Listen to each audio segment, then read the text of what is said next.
As-tu déjà eu l'impression de te rapprocher de Dieu, mais sans pour autant voir la percée ou les bénédictions que tu espérais? Voici une nouvelle encourageante. Ta percée est plus proche que tu ne le réalises. Cependant, il peut y avoir certains obstacles qui empêchent de recevoir pleinement les bénédictions abondantes de Dieu. Parfois même des choses en apparence mineures peuvent entraver les bénédictions abondantes que Dieu veut pour ta vie. Dans la vidéo d'aujourd'hui, nous explorerons 7 obstacles potentiels qui pourraient entraver la faveur de Dieu et les bénédictions bien méritées dans ta vie. Je t'encourage à regarder jusqu'au bout, car comprendre ces perspectives pourrait être crucial pour débloquer la percée que Dieu a prévue pour toi. Donc, plongeons maintenant dans les 7 facteurs qui peuvent entraver les bénédictions divines de Dieu et bloquer la percée que tu as priée pendant tes épreuves. L'un des obstacles principaux aux bénédictions est le manque de foi. La foi est fondamentale dans notre relation avec Dieu, essentielle pour embrasser la plénitude de ses bénédictions. Mais qu'est-ce que la foi exactement? La foi, dans un sens biblique, est une confiance totale et une assurance en Dieu et en ses desseins pour nous. Cela implique de croire en sa présence, ses promesses et sa puissance, même quand le chemin à suivre est incertain ou difficile. Un obstacle significatif à la réception des bénédictions de Dieu est en effet le manque de foi. C'est un combat commun, surtout en période difficile. Les émotions peuvent nous égarer, provoquant le doute et l'hésitation dans nos convictions. Par exemple, nous pouvons reconnaître l'indignité de quelqu'un, mais dans un moment d'espoir ou de vulnérabilité émotionnelle, négliger cette connaissance et répéter nos erreurs passées. Cultiver la foi nous aide à rester ancrés, en assurant que nos convictions ne sont pas influencées par des émotions changeantes ou des pressions externes, mais enracinées dans une confiance ferme en Dieu. Aie foi en son timing et en son plan divin pour ta vie. Souviens-toi, les bénédictions de Dieu attendent souvent juste au-delà de notre foi inébranlable. Un autre obstacle à la réception des bénédictions de Dieu est le manque d'humilité. Il est essentiel de reconnaître dès le départ que l'humilité possède un pouvoir profond pour faire naître des bénédictions abondantes dans ta vie. Explorons cela ensemble avec un cœur ouvert. L'humilité est une vertu magnifique qui débloque beaucoup des bénédictions de Dieu. Elle implique des gestes simples comme prioriser les besoins des autres avant les nôtres, reconnaître nos erreurs ou laisser d'autres briller à notre place. Ces actes d'humilité peuvent sembler modestes, mais ils ont une influence profonde sur notre cheminement spirituel. Dans la société d'aujourd'hui, démontrer l'humilité selon la volonté du Seigneur peut être difficile. Notre culture nous pousse souvent loin des principes de Dieu, privilégiant les valeurs du monde sur les siennes. L'humilité n'est pas vue positivement. Elle est souvent perçue comme une faiblesse ou un défaut à éviter à tout prix. Dans un monde qui glorifie l'autopromotion et les réalisations individuelles, pratiquer l'humilité peut sembler contre-intuitif. Les plateformes comme les réseaux sociaux nous encouragent à mettre en avant nos succès tout en dissimulant nos défis. Ce changement sociétal rend difficile l'adoption de l'humilité, car admettre nos imperfections ou demander de l'aide est parfois perçu comme un signe de faiblesse. Cependant, la vraie force réside dans la reconnaissance de nos limites et dans la confiance en la grâce de Dieu pour nous guider. En embrassant l'humilité, nous favorisons des liens authentiques et cultivons des communautés fondées sur la confiance et la compassion. À travers des actes humbles, nous reflétons l'amour de Dieu et initions un effet d'entraînement qui peut transformer les vies autour de nous. À l'inverse, la fierté est mise en garde dans la Bible comme un outil du diable. C'est la fierté qui a conduit au premier péché et qui continue d'être un obstacle majeur dans notre cheminement spirituel. Proverbes 20, tout nous enseigne. Quand vient l'orgueil, vient aussi l'ignominie, mais la sagesse réside dans l'humilité. Adopter l'humilité nous ouvre à la sagesse de Dieu, ouvrant ainsi la voie à ceuses bénédictions dans nos vies. Prends un moment pour réfléchir à ta propre vie. Où l'orgueil pourrait-il avoir pris racine? L'orgueil peut subtilement s'infiltrer dans nos réalisations, possessions ou relations. Reconnaître ces domaines est la première étape vers la transformation. Philippiens 2, 3, 4. Conseil. Ne faites rien par esprit de rivalité ou par un vain désir de gloire, mais avec humilité considérez les autres comme supérieurs à vous-même, ayant chacun égard non à ses propres intérêts, mais à ceux des autres.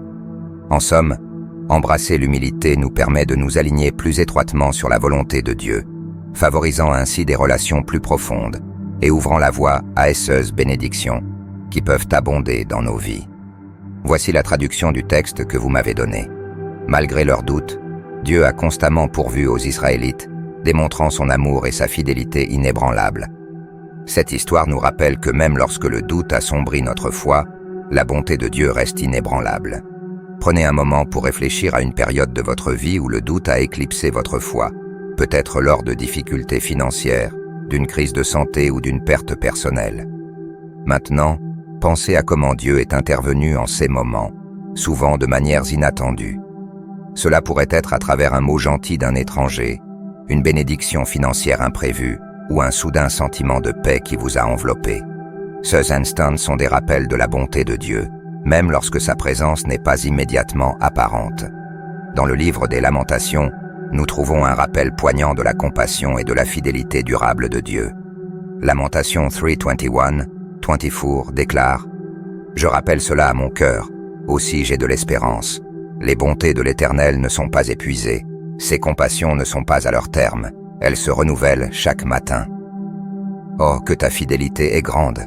L'Éternel est mon partage, dit mon âme. C'est pourquoi je veux espérer en lui.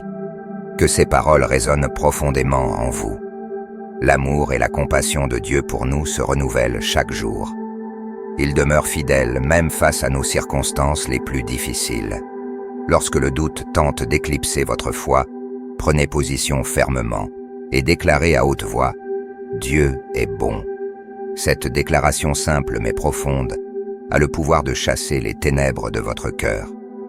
En prononçant ces mots, vous réaffirmez votre confiance en lui et repoussez chaque assaut des ténèbres qui cherchent à miner sa bonté.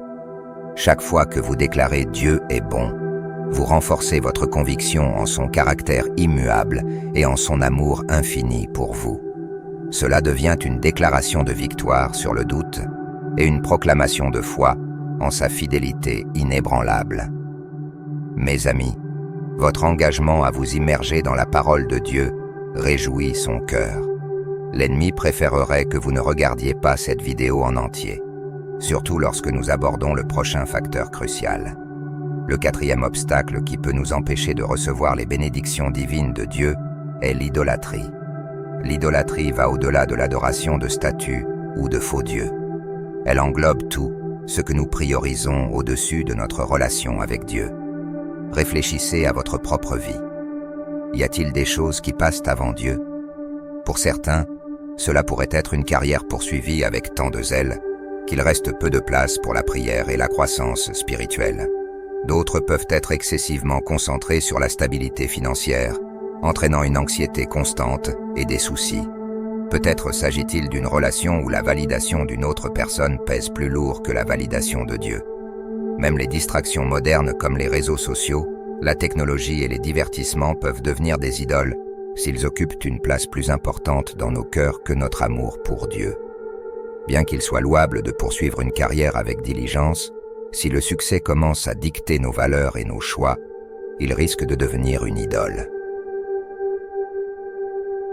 Les longues heures et l'ambition implacable peuvent empiéter sur le temps de prière, de réflexion et de communauté, diminuant notre bien-être spirituel. De même, viser la sécurité financière est sage, mais cela peut se transformer en obsession.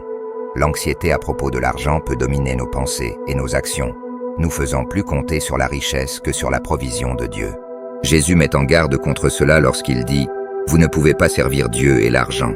Les relations, elles aussi, peuvent se transformer en idoles. Rechercher l'amour et l'approbation de ceux que nous aimons est naturel, mais si l'approbation humaine éclipse notre dépendance de l'amour de Dieu, nos priorités sont faussées. Aucune relation humaine ne peut combler le profond besoin spirituel que seul Dieu peut satisfaire.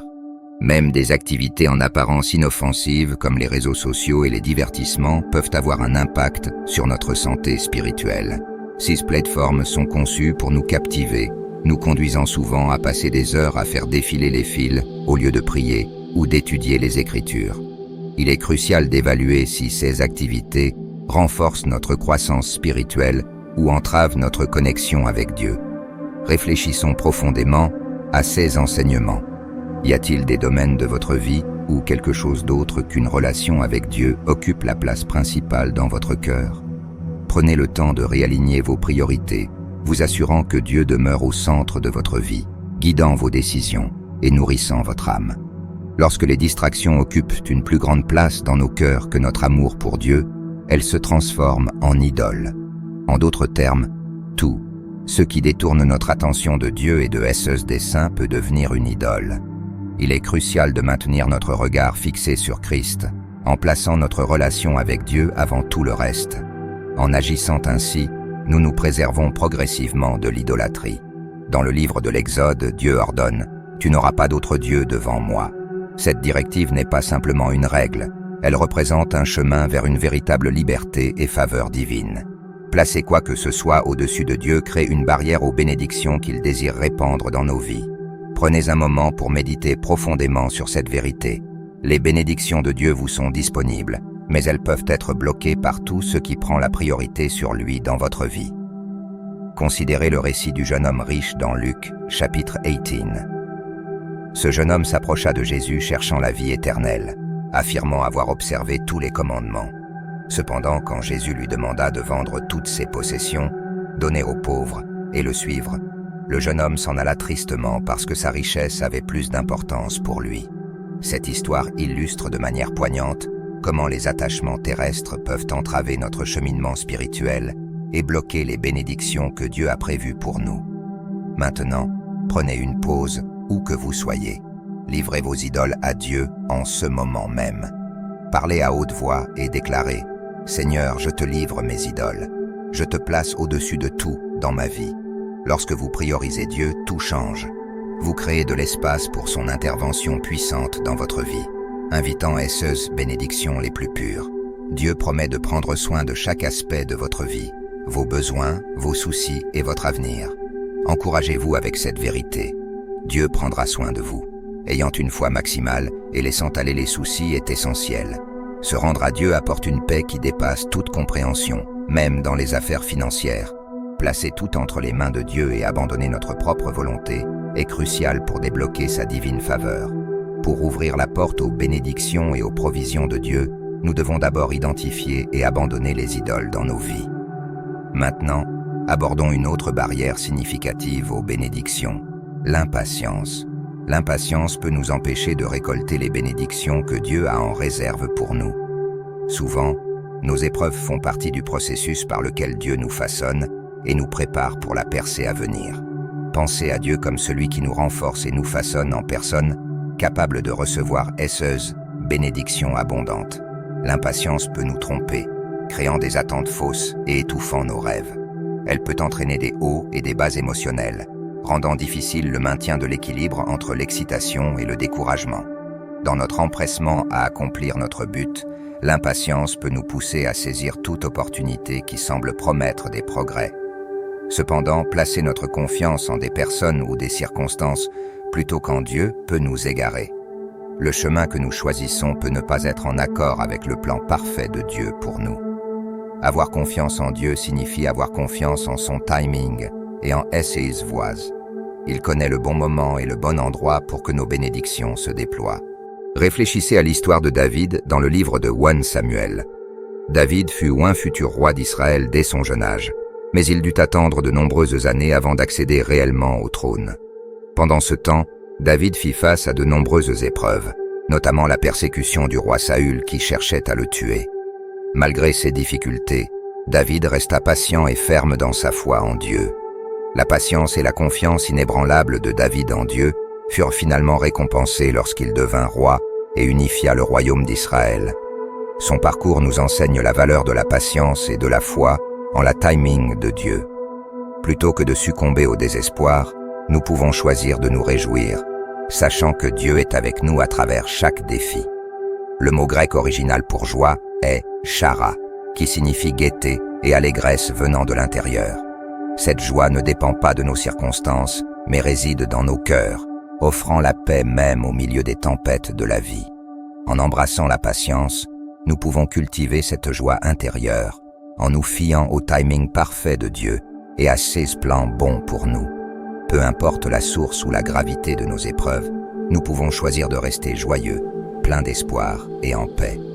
C'est durant les périodes de pression que notre véritable foi et notre caractère sont révélés.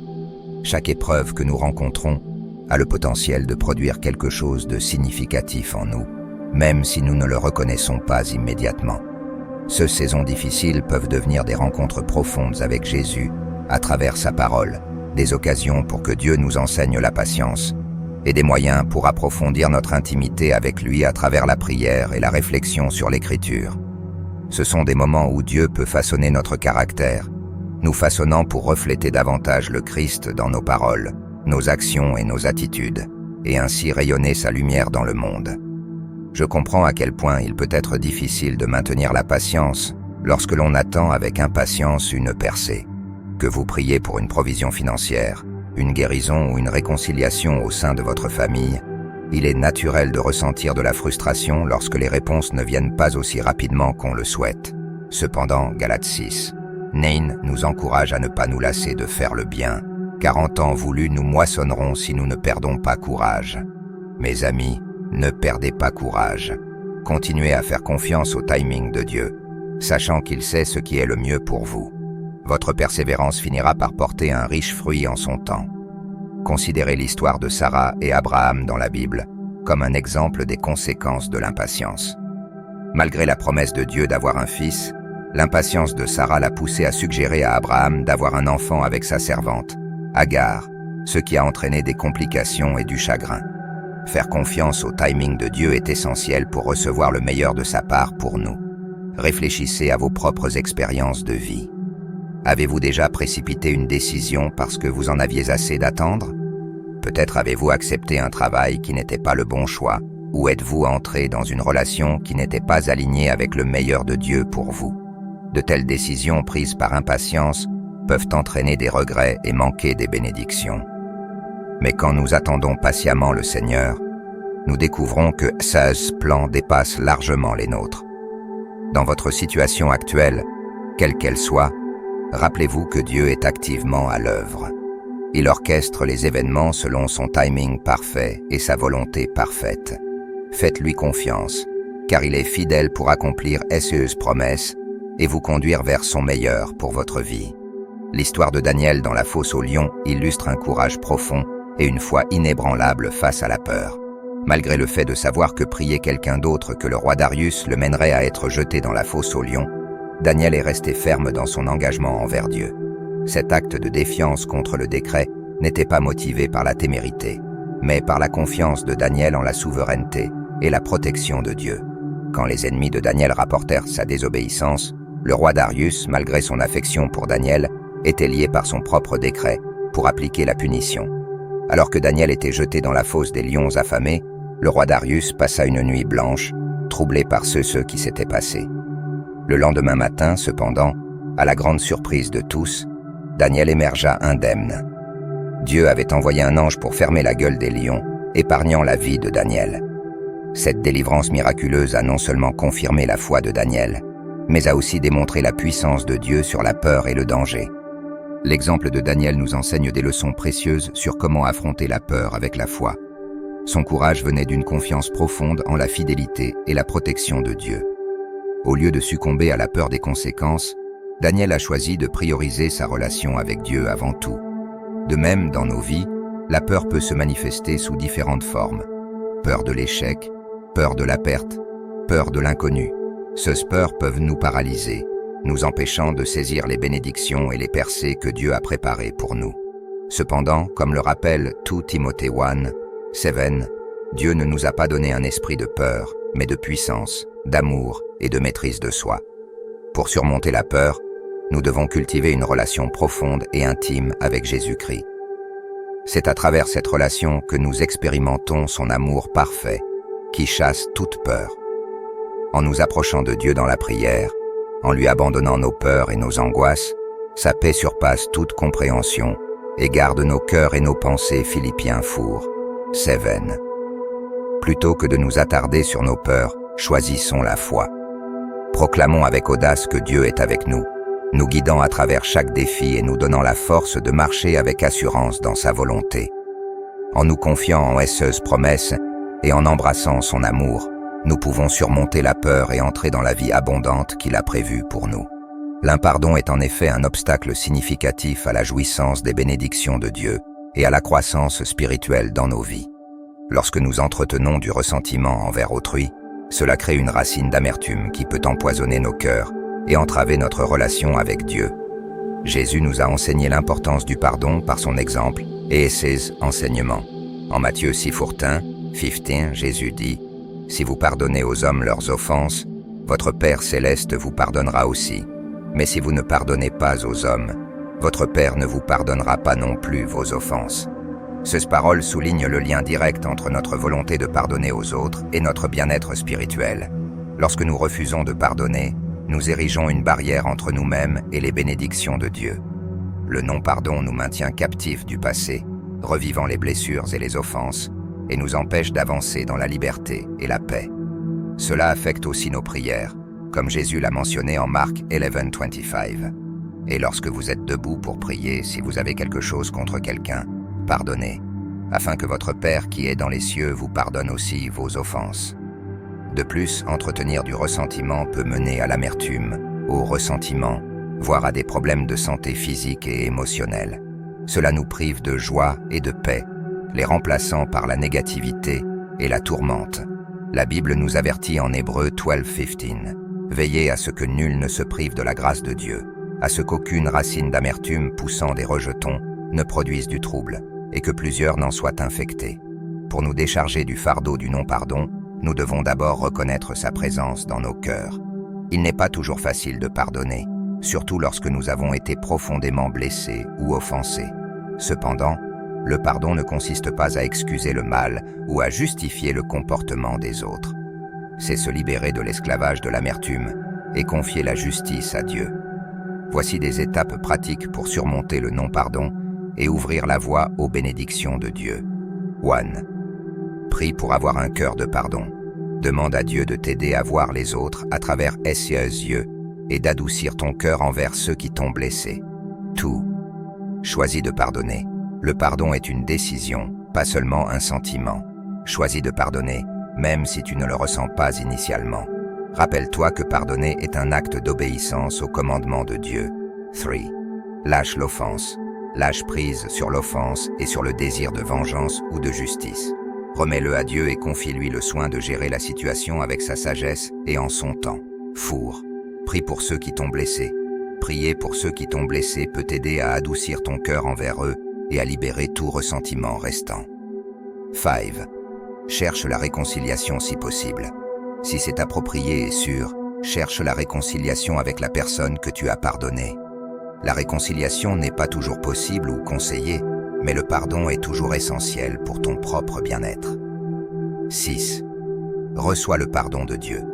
En pardonnant aux autres, rappelle-toi que Dieu t'a pardonné beaucoup. Reçois sa grâce et son pardon dans ta propre vie, sachant que son amour couvre tous les péchés. En embrassant le pardon, nous ôtons une barrière significative qui bloque les bénédictions de Dieu dans nos vies. Nous nous ouvrons à sa guérison, à sa paix et à sa vie abondante. Que Dieu nous accorde la force et la grâce de pardonner comme nous avons été pardonnés. Merci d'avoir partagé ce beau message sur le pardon et sur le fait de briser les barrières pour recevoir les bénédictions de Dieu. Il est clair que le pardon n'est pas seulement un commandement, mais un chemin vers la guérison et la liberté dans nos vies. Lorsque nous choisissons de pardonner, nous nous alignons avec le cœur de Dieu et ouvrons la porte à ces bénédictions qui coulent abondamment. Si cette discussion vous a semblé significative et qu'elle a résonné en vous, envisagez de la partager avec d'autres qui pourraient également en bénéficier. Votre volonté de vous engager dans ces sujets et de chercher la croissance spirituelle est inspirante. Rappelez-vous que l'amour et la grâce de Dieu nous sont toujours accessibles, prêts à transformer nos cœurs et à nous conduire dans sa volonté parfaite. Pendant que vous continuez votre chemin, que vous puissiez expérimenter la profonde paix et la joie qui viennent de connaître Dieu intimement et de marcher avec lui. Il est fidèle et ses promesses sont vraies. Jusqu'à la prochaine fois, que Dieu vous bénisse abondamment et vous guide dans toutes vos voies.